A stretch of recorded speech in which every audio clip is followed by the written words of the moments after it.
Oh my goodness, I apologize. This is part 2. I was just trying to seduce myself because of this beautiful skillet that we got going on. You know what I'm saying?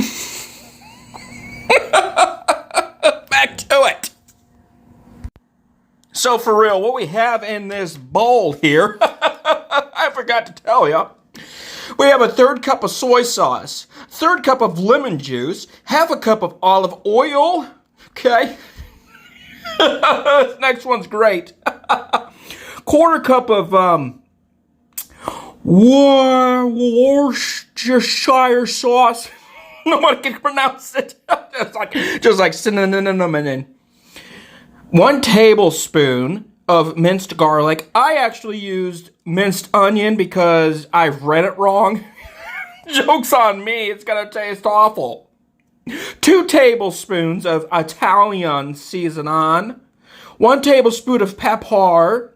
1/2 tablespoon of salt. I put a little extra, you know what I'm saying? Pinch of red pepper. I actually used red pepper flakes. 2 tablespoons of butter, fresh chopped parsley. I actually just used parsley seasoning, okay?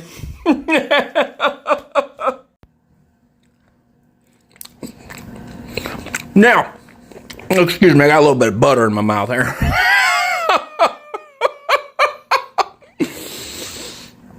This makes a seasoning for 1 1/2 pounds of steak. Now, you can either use ribeye or New York strip. It doesn't matter where you live in the country or the world either. It all tastes the same. It's delicious.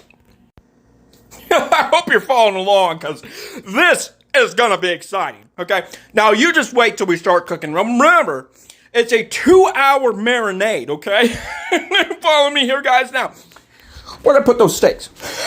Here they are. This is gonna be amazing. I'm so excited. Please tune in to when we actually dig in. That's gonna be, I guess, part 3. We should say. I don't really know, but check this out. Once you get your steaks out of the package, because you can't do it with them in the package. Check it out. You put them in a 1-gallon bag, throw your seasoning in there, and then you just mix it up. You don't apologize, got a little excited there. And that's all there is to it. Leave it for 2 hours and then cook it.